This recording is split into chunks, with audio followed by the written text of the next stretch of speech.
আসসালামু আলাইকুম রহমতুল্লাহ। প্রিয় দর্শক শ্রোতা, আজকের ভিডিওতে আমরা আয়াতুল কুরসি সম্পর্কে আলোচনা করব ইনশাআল্লাহ। তাই ভিডিওটি ভালো লাগলে লাইক দিয়ে শেয়ার করে অন্যকে দেখার সুযোগ করে দিন। সূরা বাকারার 255 নম্বর আয়াতকে আয়াতুল কুরসি বলা হয়। এটি পবিত্র কোরআনের সবচেয়ে ফজিলতপূর্ণ আয়াত। হযরত আবু হুরায়রা রাদিয়াল্লাহু তাআলা আনহু থেকে বর্ণিত, রাসূলুল্লাহ সাল্লাল্লাহু আলাইহি ওয়াসাল্লাম বলেছেন, প্রতিটি জিনিসের একটি চূড়া থাকে। কোরআনের চূড়া সূরা বাকারা। তাতে এমন একটি আয়াত আছে যা কোরআনের অন্য আয়াতের নেতা, সেটা হলো আয়াতুল কুরসি। সুনানে তিরমিজি হাদিস নম্বর 3119। এই আয়াতটিতে মহাবিশ্বের উপর আল্লাহর ক্ষমতার কথা বর্ণিত হয়েছে। রাসূলুল্লাহ সাল্লাল্লাহু আলাইহি ওয়াসাল্লাম বলেছেন, যে ব্যক্তি প্রত্যেক ফরজ নামাজের পর আয়াতুল কুরসি পাঠ করবে তার জান্নাতে প্রবেশের পথে মৃত্যু ছাড়া আর কোনো অন্তরায় থাকবে না। শুআবুল ঈমান হাদিস নম্বর 2395, নাসাঈ শরীফ হাদিস নম্বর 9448, তাবরানী শরীফ হাদিস নম্বর 7832। যাদের আয়াতুল কুরসি মুখস্থ আছে তারা যত বেশি সম্ভব পাঠ করার মাধ্যমে বিপুল সওয়াব ও ফজিলত লাভ করতে পারেন। মুখস্থ না থাকলে দেখে দেখে হলেও ফজিলতপূর্ণ আয়াতটি অন্তত ফরজ নামাজের পরে পড়া উচিত। আয়াতুল কুরসি। আউযু বিল্লাহি মিনাশ শাইতানির রাজীম।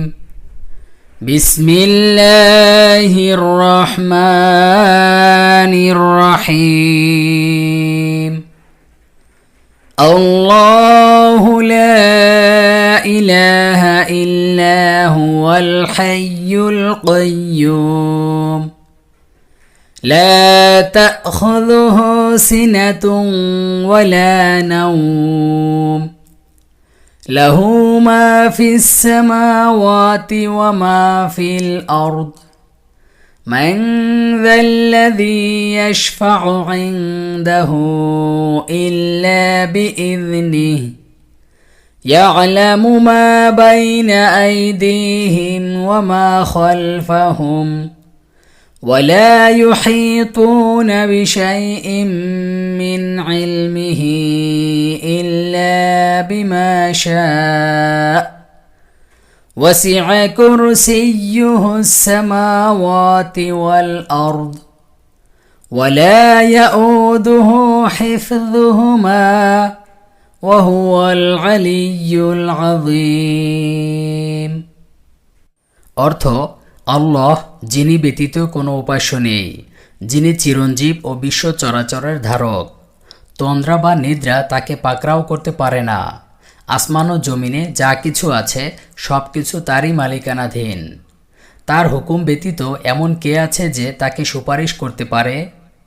তাদের সম্মুখে ও পেছনে যা কিছু আছে সব কিছুই তিনি জানেন। তার জ্ঞান সমুদ্র হতে তারা কিছুই আয়ত্ত করতে পারে না, কেবল যতটুকু তিনি দিতে ইচ্ছা করেন তা ব্যতীত। তার কুরসি সমগ্র আসমান ও জমিন পরিবেষ্টন করে আছে, আর সেগুলোর তত্ত্বাবধান তাকে মোটেই শ্রান্ত করে না। তিনি সর্বোচ্চ ও মহান। আল্লাহ তাআলা আমাদের সবাইকে আয়াতুল কুরসি নিয়মিত পড়ার, বিশেষ করে প্রত্যেক ফরজ নামাজের পর অবশ্যই পড়ার তৌফিক দান করুন, আমিন।